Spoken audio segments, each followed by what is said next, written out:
Darkness was deepening on the sea, and still the hulk drove on. No sail to answer to the breeze, mast and cordage gone. Gloomy and clear the course of fear, each looked but for the grave. When full in sight the beacon light came streaming o'er the wave. The shores of New England, beautiful, dramatic, and challenging to any seafaring vessel attempting to navigate its narrow rock harbors, cliffs, islands, shoals, and sandbars. Since its first settlement, the dangers of this coastline have been some of the most fearsome Americans have faced. Shipwrecks were common, and New England sailors had little but their wits and luck to guide them. They needed shore markers to guide them through the treacherous shoals and unpredictable currents. They needed lighthouses. And for New England, its very life depended on these beacons.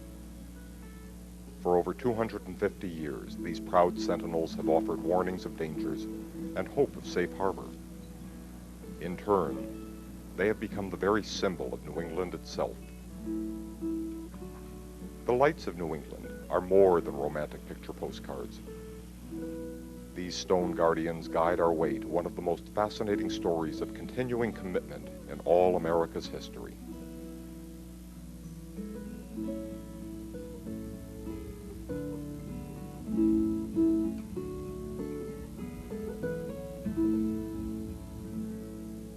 In the 1700s, America was just a collection of small English colonies, separated from the rest of the world by vast oceans. And in this new world, the colony that most depended on the sea and its trade was New England. Without the rich agricultural base of the rest of the colonies, but with lots of timber, New England built its wealth on ships and shipping. So it was no coincidence that 7 of the first 10 lighthouses built in America were constructed here on New England's hostile shores. These are called the colonial lights. After the Revolution, New England's sea trade became even more important to the new nation. Much of the industry, agriculture, and trade from all the states were carried on New England ships, and that's to say nothing of the growing fleet of fishing schooners. All of this required lighthouse construction to become a national priority. The American people made the shores of America, through this massive building effort of construction of lighthouses, the safest in the entire world. We actually have the largest number of lighthouses of any nation in the world today, with the greatest diversity in terms of its architecture and its styles. It started with something that was signed by George Washington. It was the 9th Act of Congress. It's considered to be the first public works act of this nation. And it was also known to be the first great work of the American people. And it was the construction of lighthouses. New England continued to lead the nation in the construction of lighthouses. Soon, the sophistication of these lights became an important symbol of the wealth and power of this region. And people think of lighthouses today as being, nostalgic or romantic or whatever, but in the old days, it was a far cry in many ways, because it was really on the cutting edge of science and technology. There was a great deal of engineering, technology, architecture, scientific research and investigation that surrounded the old U.S. Lighthouse Service. In fact, in the old days, they used to actually measure a country's progress in science and technology by their lighthouse program and what they had for lighthouses and what they were doing with their lighthouses. Well, of course, today we think of the space race, and before that it was probably the big ocean liners. But prior to that, in the 1800s, lighthouses was really a really major mark of a nation's ability to be technologically advanced, and that's because so much of our commerce and immigration came by water. All this construction and innovation meant that the lighthouses of New England provide the most interesting and varied styles of lights to be found anywhere. They span the range from the tall coastal beacons meant to be seen far out to sea, down to the diminutive harbor lights meant to guide shipping in the narrow channels and small harbors. The lights of New England also provide a series of uniquely American stories, which surround the life on the lights. There are stories of storms and shipwrecks, loneliness and ghosts. There are stories of technology, sacrifice, and perseverance. But mostly, the stories of New England's beacons are the tales of purposeful commitment. The commitment of the keepers in protecting the lives of all who depended on the sea, and the commitment of today's communities in preserving the old lights. So a tour of New England's lighthouses offers a chance to discover the wealth of stories and beauties that surround these guardians of the coast.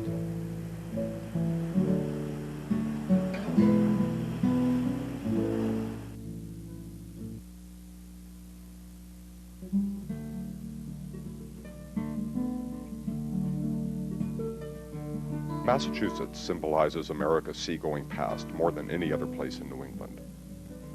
5 of the first 10 lights in America were built in the Massachusetts colony, which gives some suggestion of its importance. Boston was the largest city and most important port in all colonial America, and with its narrow channel full of rocky islands, it was only natural that the first lighthouse built in the colonies was constructed at the entrance to Boston Harbor. This light is today maintained as a national landmark and is preserved as the last manned lighthouse in America. This is Boston Light, the first light constructed this side of the Atlantic Ocean. Was put up in 1716 by the British, and it was blown up in the Revolutionary War, 1776, and then it was put back up in 1783 by order by Governor John Hancock. It was erected again, and then it was relit. Being a lighthouse keeper is a really different job. There's nothing else like it. You wake up out here and you're already at work. You don't have a busy schedule. A typical day is we send weather to NOAA, a weather report. And about 15 minutes, 20 minutes after sunrise, we go up and we cover the light. We cover the light with a curtain so the Fresnel lens doesn't refract the light and burn out the bulb. So it's just kind of hanging out and making sure ships don't hit the rocks.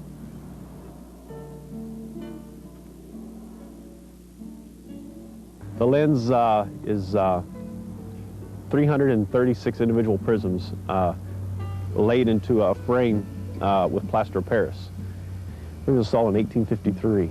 This lens was here. The bulb inside is a 1,000 watt, and the lens refracts the bulb into 1.8 million candle power. It's visible for 27 miles at sea on a flat, calm, clear night.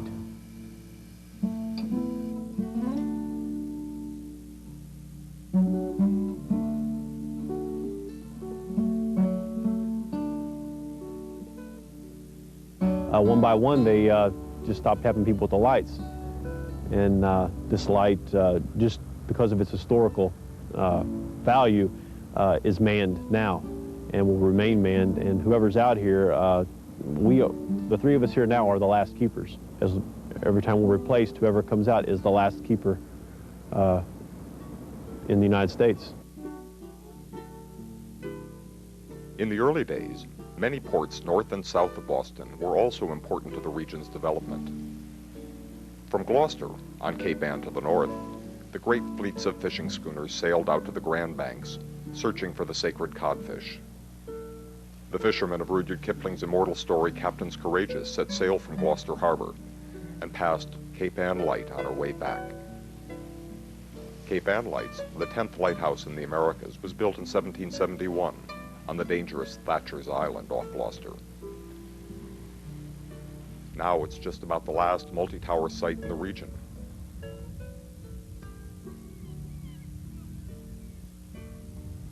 Originally, many light stations had multiple towers as an early signaling method to differentiate one location from another when they were seen from the sea. But once they learned how to flash signals with rotating lenses, the multiple towers were no longer needed and were torn down. To the south of Boston sits one of the region's most historic lights, at Plymouth Harbor. This is where the Pilgrims first landed, and it continued to be an important port in the colonies. This harbor is sheltered by a long spit of land called Gurnet Point, and it was on this point in 1767 that the 8th oldest lighthouse in the colonies was built. Originally, the Plymouth Light had 2 towers to signal that this was Plymouth. But today, the light is a single beacon, automated, with only the foundation of the original twin.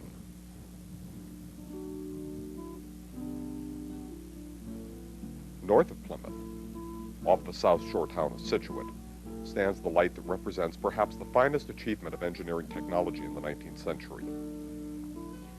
The rocks at Minot's Ledge had long been a hazard to shipping into Boston.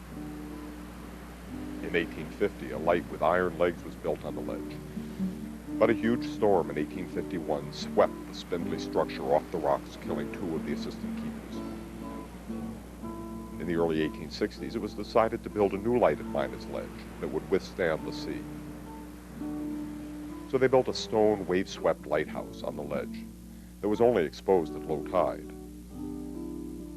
They had to invent a new method of shaping dovetailed granite blocks, which allowed the stone structure to actually get stronger as the blocks pushed in together by the heavy seas.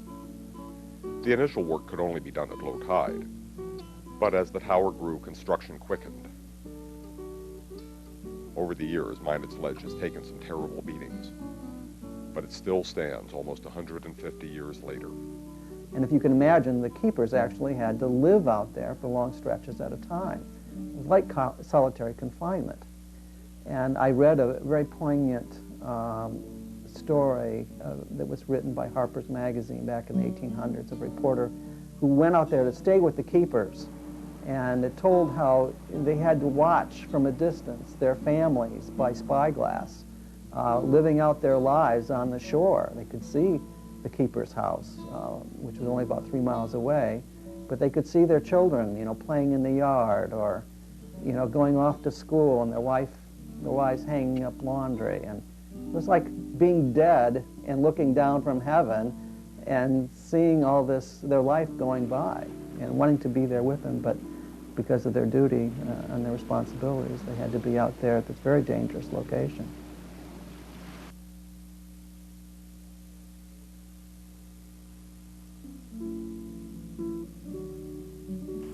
The lonely life of the keepers was not just a part of the hardship locations like Minot's Ledge.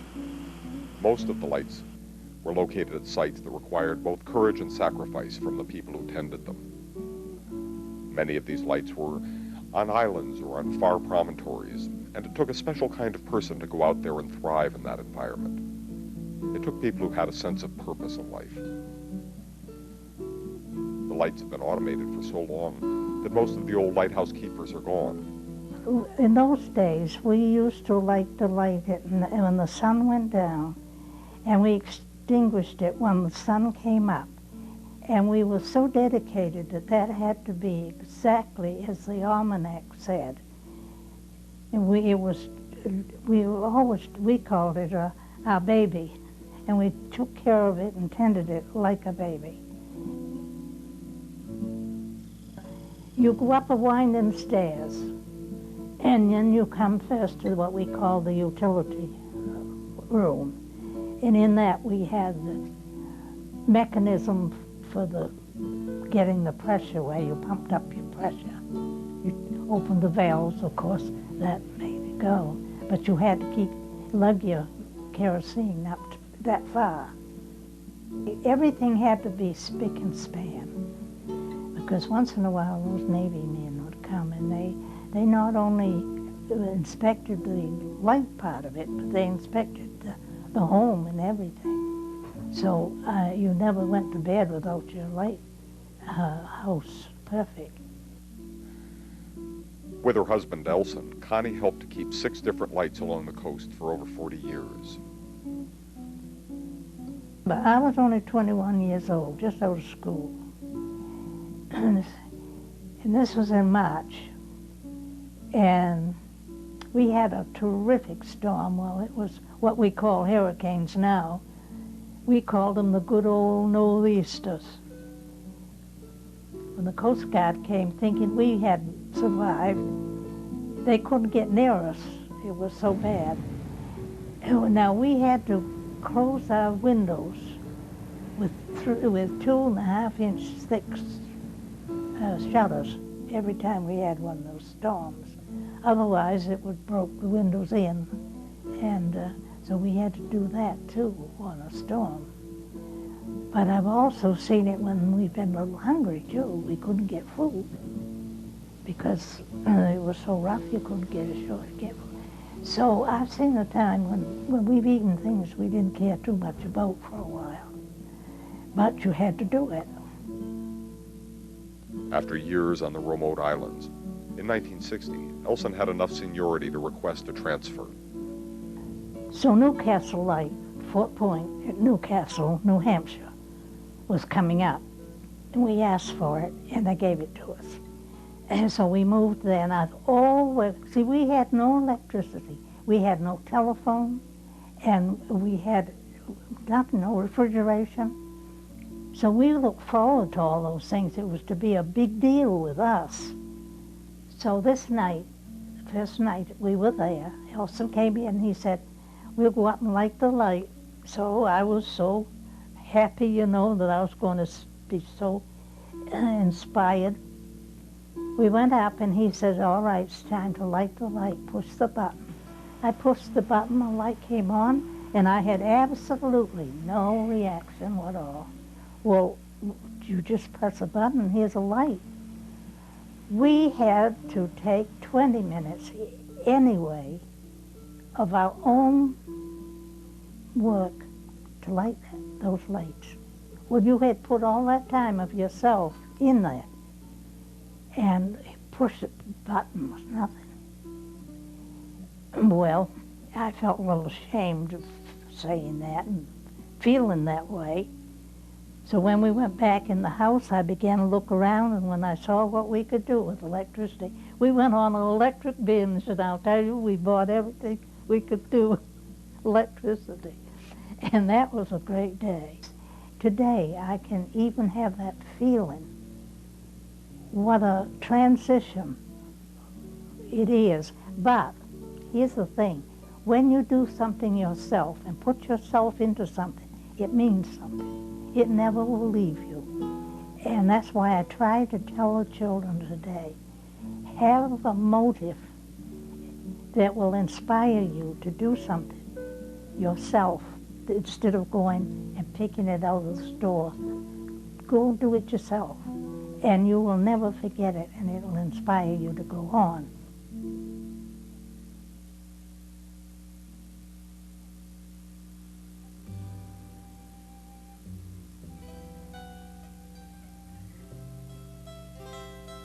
Cape Cod and the islands of Martha's Vineyard and Nantucket are the most popular seaside destinations in the Northeast. But for all their summer beauties, the waters off the Cape were full of treacherous shoals and shifting sandbars, which made them some of the most dangerous in the region. They required an extensive series of lighthouses, but the dangers were so pervasive they needed something more. They needed lifesavers as well.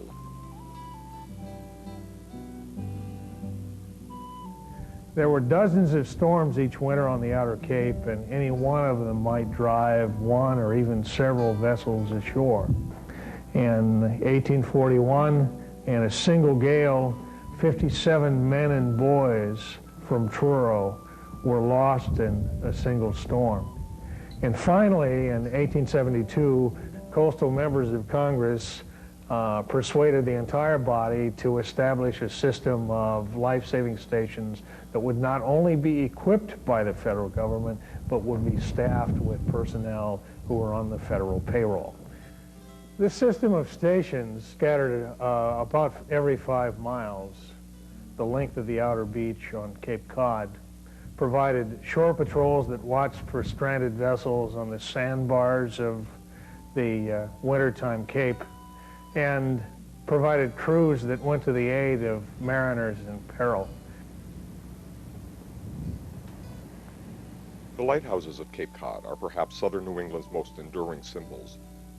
Set high atop the coastal bank, these beacons were the first line of defense for mariners sailing these waters. Perhaps the most symbolic and best known is Highland Light, or Cape Cod Light in Truro.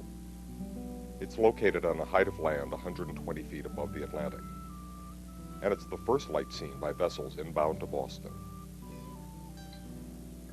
While Highland Light may be the most important beacon on the Cape, it's only one of many Cape Cod lights that have become icons for all of Massachusetts. To the north of Truro, there are a series of lights that guide the fishing fleet into Provincetown Harbor. These start out among the dunes at the tip of Cape Cod, with the old coastal beacon at Race Point. Shipping then followed the path of the harbor lights, first at Long Point and then to Wood End, and finally into Provincetown Harbor. 15 miles to the south of Highland Light is the red and white tower at Nauset.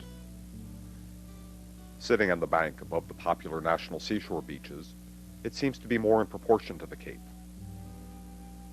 Originally, this was a multiple tower site. It had 3 in all, and they were called the Three Sisters of Nauset.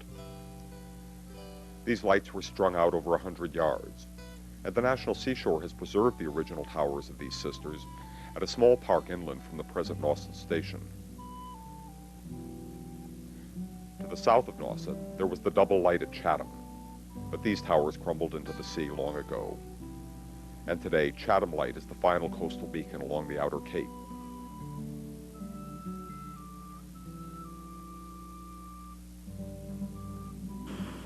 Off the south coast of the Cape are 2 islands that were vital to the early history of New England, Martha's Vineyard and Nantucket. The whaling and wool from these islands were foundations of early American wealth. Today, the first island most people explore is Martha's Vineyard. The ferry comes into Vineyard Haven, and the first light visitors see are at East Chop and at West Chop.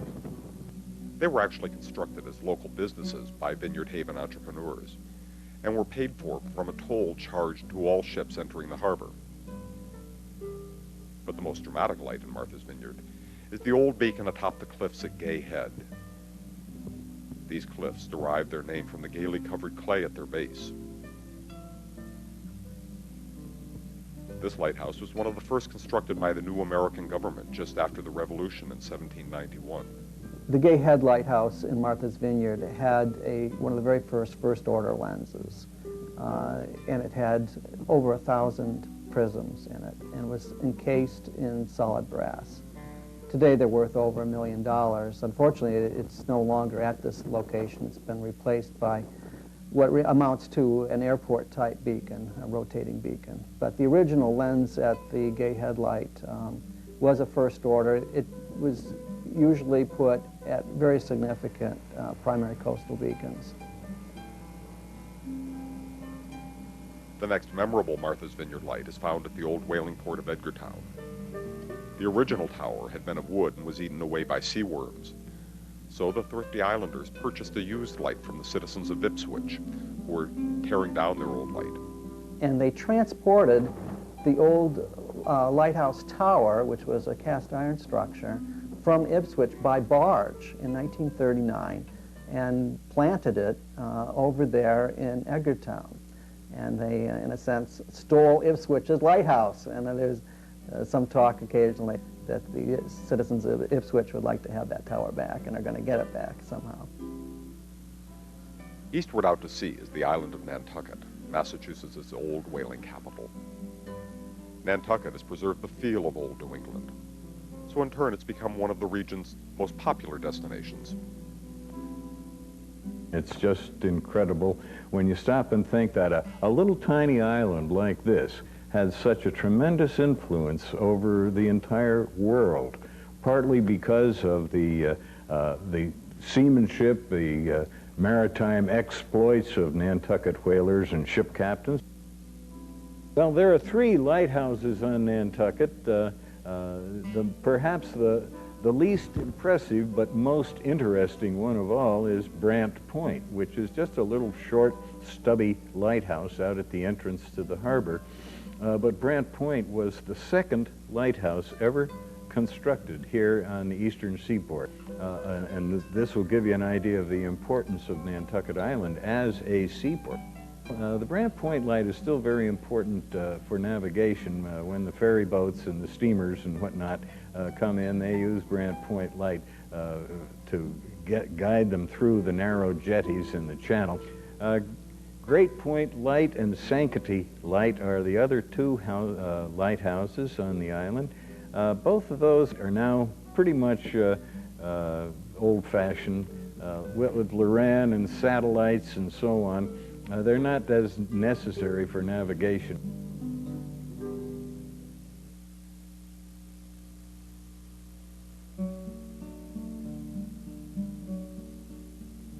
Southwest of Massachusetts lies Rhode Island. This small state has the longest coastline in proportion to its size in the country. The town of Newport at the head of Narragansett Bay was one of the three most important ports in colonial America. Now, the biggest danger for ships approaching Newport was the tip of Connecticut Island, directly west of Newport. Here, in 1749, was constructed the third lighthouse in America, the Beaver Tail Light. Today's Beaver Tail Light is the third to occupy the site. The original structure was a wooden tower that was later replaced by a tower built of the local stone. You can still see, actually, the foundations, though, of the earlier rubble stone lighthouse that was built way back around the 1700s. It's right along the coast, just forward of the present position. The lighthouse there has been restored by a network of volunteers from the area that have really taken delight in restoring the keeper's quarters and the tower itself, and it is a double keeper's house there. So it's quite an extensive building.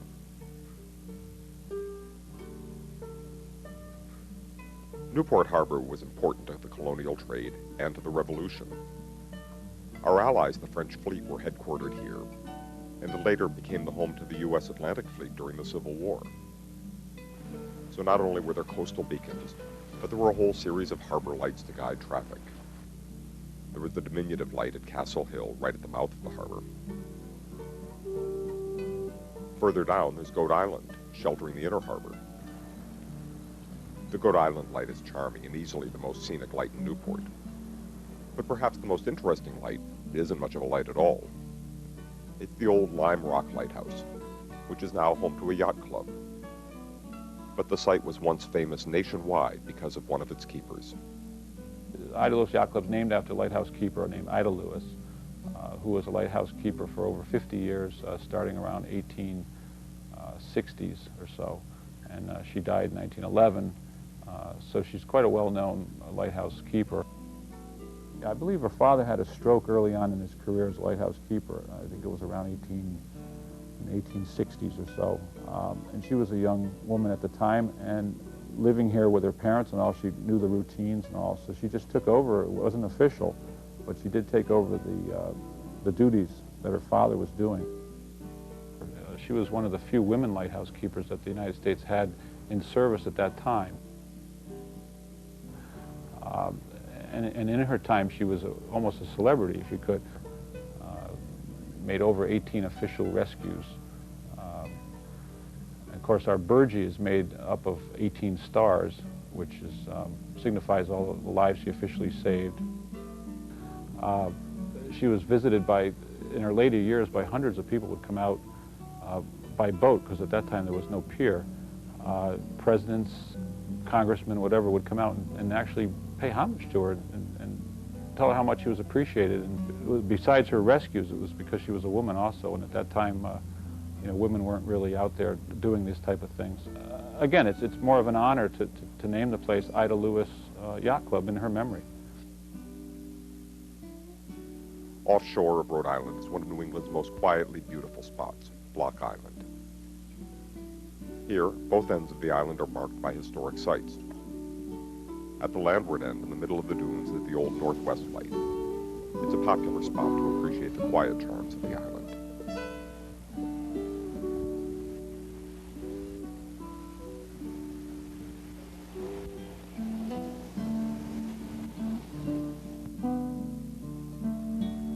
at the seaward end of Block Island is one of the region's most dramatic lighthouse settings at the old Southeast Lighthouse. Like a castle of old, it sits on the seas on the Monhegan Bluffs. The structure is massive and all of brick. The old keeper's house that is attached to the light is not lived in anymore. Strange sounds are heard at night there, supposedly a spirit of one of the early keepers. So today nobody seems to want to inhabit the building itself.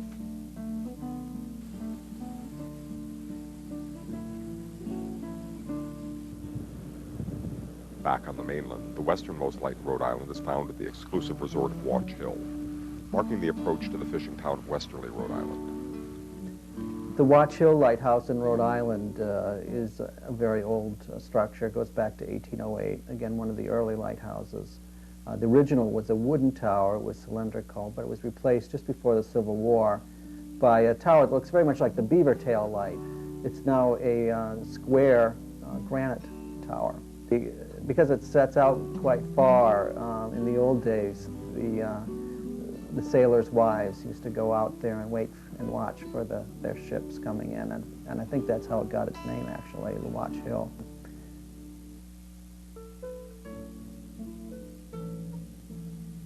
New England's lighthouses are historic, beautiful, and inspiring, but their role is changing. Just as new technologies are changing work in all parts of our lives, the same is true for the keeping of the lights.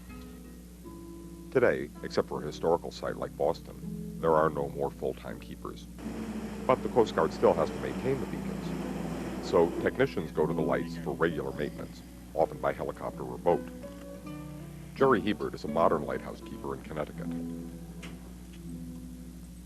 Basically, the old caretakers used to be here, and they would literally start from day one, right off the bat, first hour in the morning, going right up, extinguish the lamp, and start doing the cleaning of the brass and the glass all the way down, relighting, re-wicking, re-oiling, getting it ready for the next evening.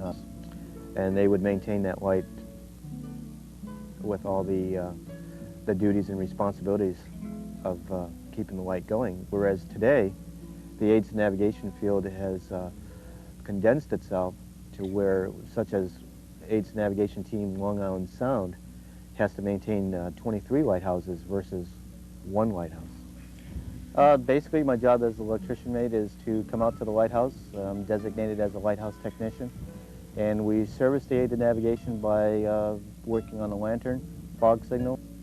We have a computer system back in New Haven, Connecticut that monitors each aid to navigation that is hooked up to the computer, which are about 9 or 10 of them, essential lights that we would classify as major lights. New London Ledge Light is one of these lights that are hooked into that system. And basically that computer system will let us know if the main light goes out or if the fog signal goes on.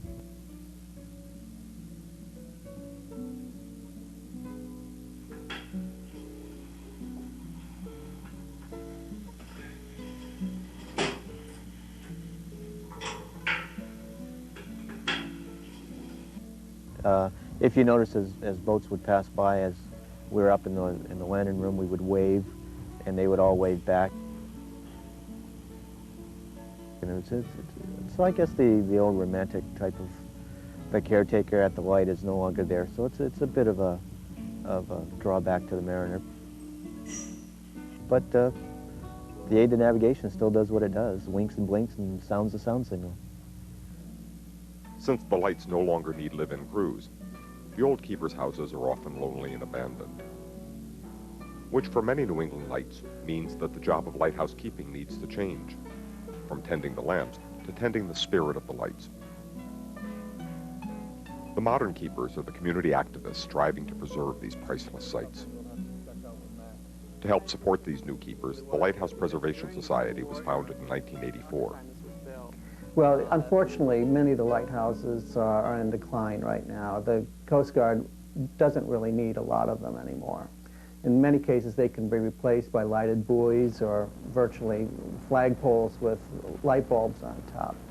And the maintenance cost is a lot less expensive in those situations when they can do that. And so, therefore, many keepers' houses and garages, boat houses, oil houses, a lot of the other ancillary buildings that were part of these lighthouse sites are no longer being used. And you know, things have really reached a crisis state. You know, we need to actually get organizations like nonprofit groups, municipalities, such to come forward and claim a lot of these local lighthouses that are in their backyards. Although there's a crisis in preserving the old lights, there have been a number of successes as well. Community groups have come together to preserve the old stations. For instance, up on Cape Ann, they've restored the old North Tower of the Thatcher's Island Light with local and federal monies. And nearby, in Gloucester Harbor, the 10-pound island harbor light was also rescued. Actually, this is one of the great success stories of the Lighthouse Preservation Society. They helped the community acquire the property, oversaw the restoration of this historically important tower. And when the job was done, the whole community came together to celebrate, as the 10-pound island light was relit. Up and down the coast of New England, this effort at preservation has been spurred by a unique pride in these lights, and the realization that the community itself are the modern lighthouse keepers. It's their efforts that are keeping these beacons of the spirit alive. I don't see building. I see saving the men alive. Now there's those men on those ships which have gone through storms that they didn't think they'd ever get back to land again. And they look up and see that light, and they know that they're going to be saved.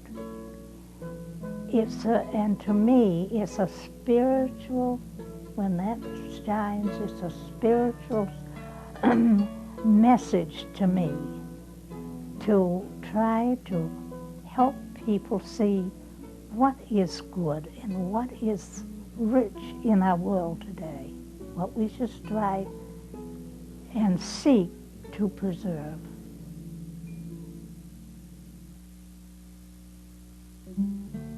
The coastline of Connecticut is the most placid of the New England states, since the bulk of it faces the calmer Long Island Sound. But it has its own dangers. The harbors are choked with small islands and ledges, which have foundered many a ship. So over the years, many lights were built to mark the dangers of these waters. But the changing times has ended the usefulness of a lot of them. Crossing into Connecticut from Rhode Island, the first light you come to is in the old fishing town of Stonington.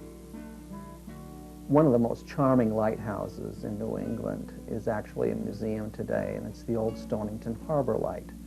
It's a lighthouse that is built of stone and almost looks like a church from the outside. The house was built in 1824, and it has a very old history going back to the early days of that seaport as a seafaring town. And there's a very close identity by the people with the local lighthouse, and they do care a great deal.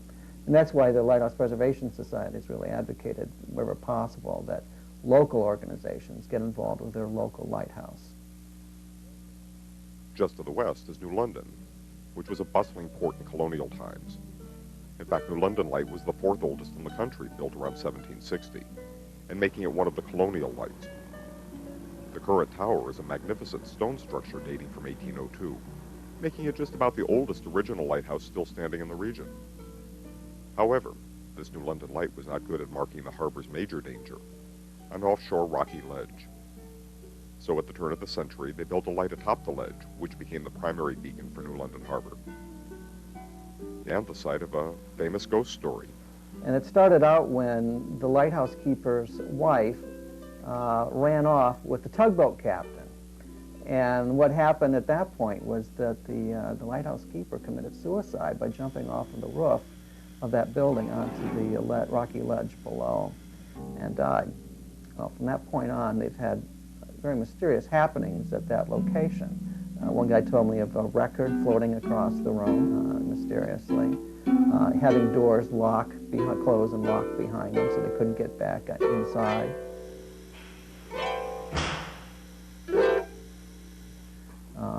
And footsteps, of course, at night in the hallways when no one was around.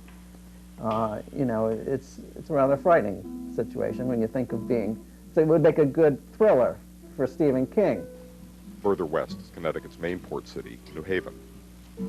A lighthouse has marked the harbor from this point in East Haven since 1802, No longer functioning as a lighthouse, this site is still a magnet for the community. In fact, they recently celebrated the tower's 150th birthday. Further west, in Norwalk, you can find one of the best examples of community involvement with their lights. It's one of the few on Long Island Sound that's actually a house that also has a tower incorporated into it. This house was built to replace the old tower that was built in 1826 and put into service in 1827 that was found to be too short. It was also used during the growing period of Norwalk's history and the trade and the industry that was used the shipping channel in the West End to come into Norwalk Harbor and bring the goods and raw materials into the harbor for the manufacture of hats, the manufacture of oysters, all kinds of manufacturing operations. When we first purchased the lighthouse, the roof was ready to collapse. The tower was in very poor shape. Most of the windows were broken. The grounds were very overgrown. So in the first 2 years, we proceeded to stabilize the tower, and everything was inspected to make sure everything was in proper condition. These places are lost when they're sold to the private individual or developer and become bed and breakfast. But we were looking toward, the organization was looking toward making it something for our children, our grandchildren, and making it a place where the public can still go and see part of our American history.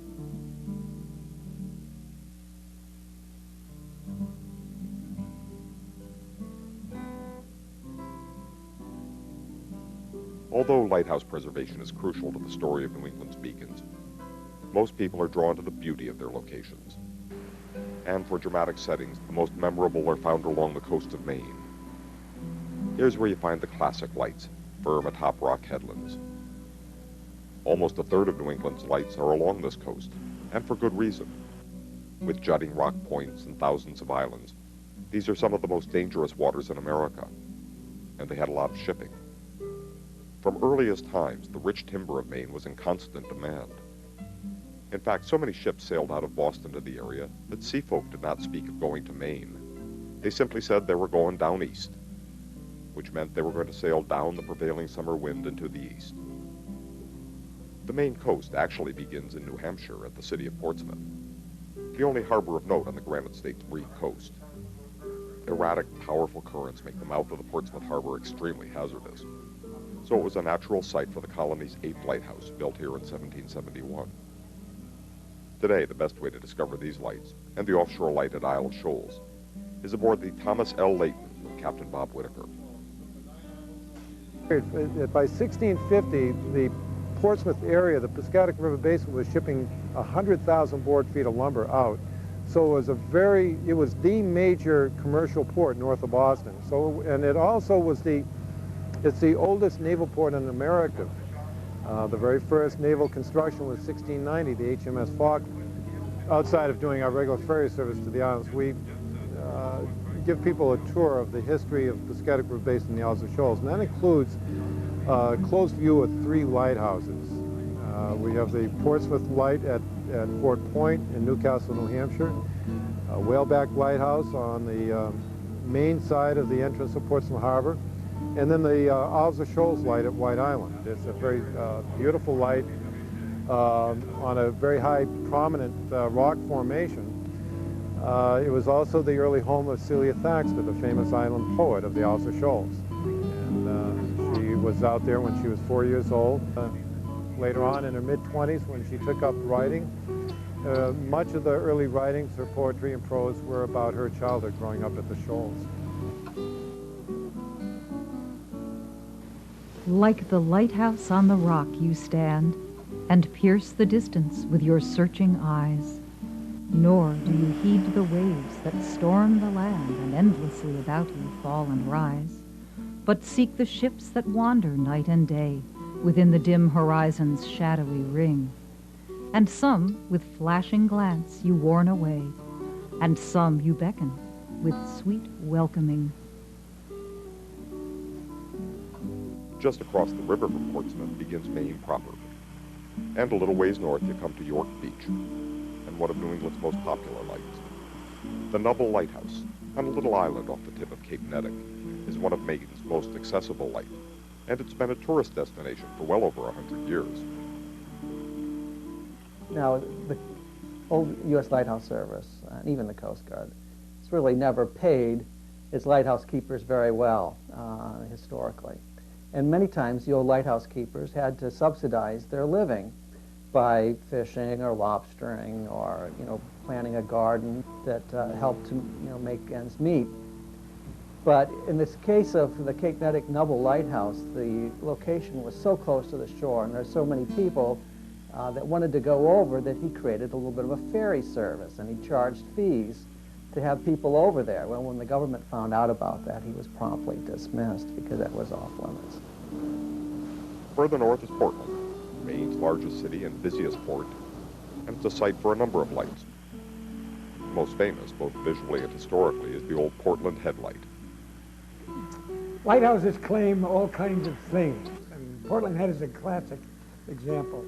There used to be, and it probably is still there, there's a big sign that said something in effect, Portland Headlight, the first lighthouse in the United States authorized by George Washington. Now that statement is true. It was the first one authorized by George Washington. But that leaving the impression it was the first lighthouse in the United States. So, of course, this was not the case. We had 12 colonial lighthouses before that. So Portland Head simply said we were the first one, of course, when they were not. North beyond Portland, many of the sites are harder to find because they're on remote points and usually on offshore islands.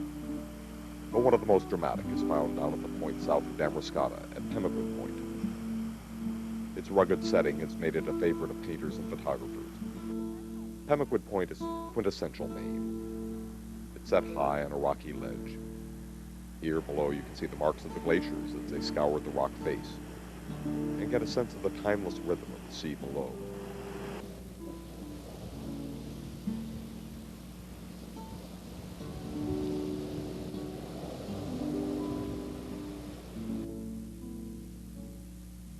A bit further to the north, the coast turns inward to Penobscot Bay. The westernmost point of the bay is found at Port Clyde. This is an active fishing and lobstering harbor with a narrow entrance past Marshall Point. The lighthouse at Port Clyde has become an attraction of late, and the old keeper's house has been turned into a museum.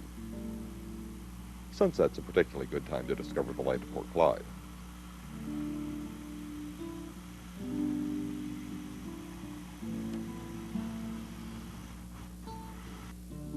Part of the romance of the Maine lighthouse is their isolation and sense of danger. Except in the most hazardous spots, most of these stations were kept by families. The tradition of family lighthouses is an integral part of the Maine story. And perhaps the most famous story of a family light comes from far offshore on the island of Mantenicus Rock. Today, the Rock is an Audubon Society sanctuary for puffins and other endangered birds. But back in 1858, it was a lonely island station where the lighthouse service sent out the Burgess family. The father, invalid mother, and 3 children, the oldest of which was their daughter Abby. Abby quickly fell in love with the island and learned to be her father's assistant, maintaining the lamps in both towers of the old station. In 1856, in the winter, they were running out of food and out of medicine, so the father of the family had to row into town, Mantenicus Island most likely, to get supplies because the supply ship hadn't come. So he set off, and then this huge storm came up, so huge it was washing over the island, which is 50 feet above sea level at the highest point. And it washed away a cobblestone dwelling and everything. It was a tremendous storm. So Abby was out here keeping the station going, keeping her whole family going during that time. And she had to rush out before a wave that was about to wash over the island and rescue her 3 chickens, which the story goes, faith, hope, and charity.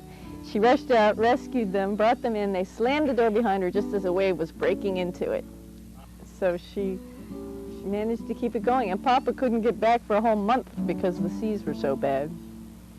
And finally he came back and everybody was fine. Oh, they were down to a cup of cornmeal and an egg a day. Lucky they had the chickens. And it's really neat to think of her doing that. And she just did it, you know, she did not complain or anything. She was a strong woman. Abby married the son of the next keeper of the rock and raised 4 children on the lights. She's buried nearby on the mainland, and at her request, the grave is decorated with a lighthouse.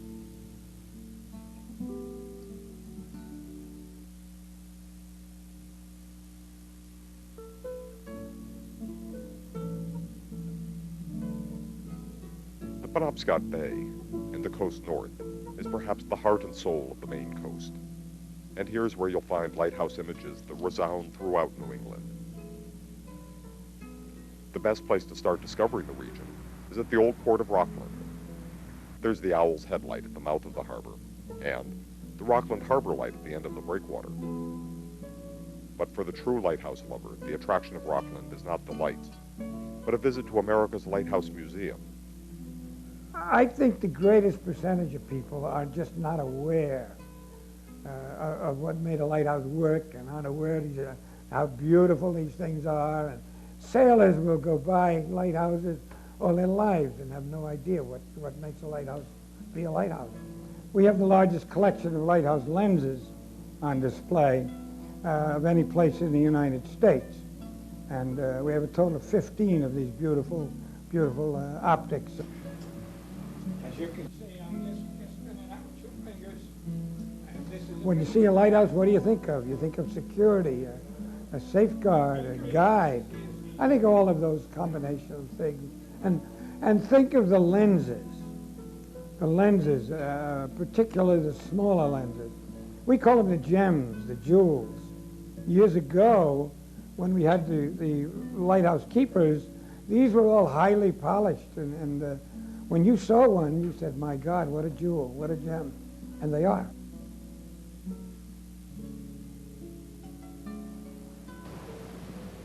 Maine's most popular attraction is the Acadia National Park on Mount Desert Island. This is the rugged coastline at its best. And one of the most memorable sights in the park is found at the old Bass Harbor Lighthouse located on the southwesterly tip of the island. The Bass Harbor Station has attracted artists and photographers for years, and its sunsets have often adorned Maine posters and postcards. Westquatty Head is at the easternmost point of land in the United States. As one humorist put it, it's just about far east in Maine as a sober citizen can drive. And here at the Westquatty Head Lighthouse is where the sun first rises on the United States. I think Westquatty Head is just beautiful. It's in a lovely, lovely, lovely country, territory. And I was, of course, stationed there for a few years, which is another reason. It's one of the few banded, red and white banded lighthouses. I don't believe we have any other with a similar configuration of the stripes in the United States. And it's the easternmost point in the United States. Since most of Maine's lighthouses are found out on islands, they rarely get visitors. Yet, it's only by visiting one of these island lights that you can get the true feel of what life on the lights was all about. Luckily, there's one place where it's relatively easy to experience that romance. It's at a unique inn found out in the middle of Penobscot Bay on Isle of Howe. We call our place the Keeper's House because that's, of course, what it was. This is where the lighthouse keeper lived with his family up until 1935, when the tower was first automated and the rest of the buildings were auctioned off, and stood basically empty for 50 years until we happened along in 1986, and then we've spent years really renovating the buildings and taking in travelers to fund the restoration of the place. And now we have 6 rooms, which we rent to people who are looking for something a little different from the Atlantic City Boardwalk.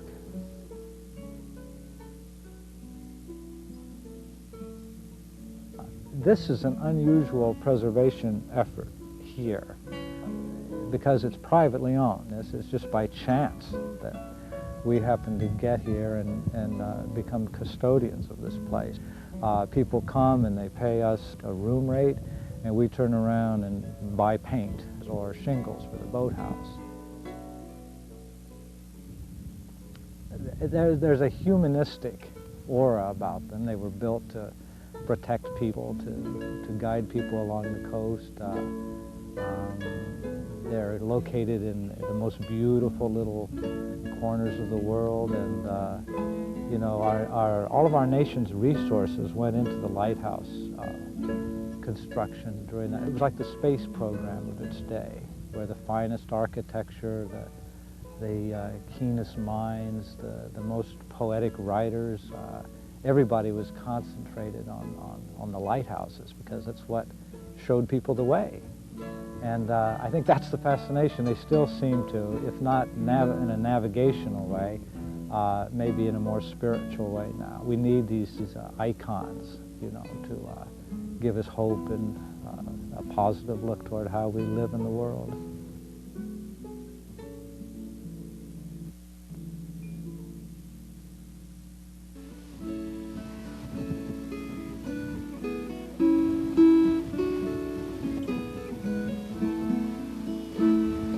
Darkness was deepening on the sea, and still the hulk drove on.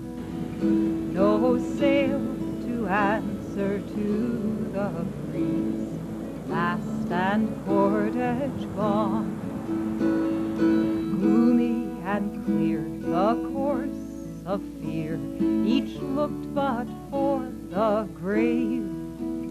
When full in sight the beacon light came streaming o'er the wave, then widely rose the gladdening shout of all that hardy crew.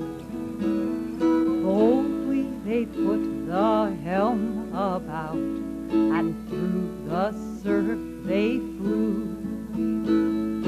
Storms were forgot, toil heeded not, and loud the cheer they gave, as full in sight the beacon light came streaming o'er the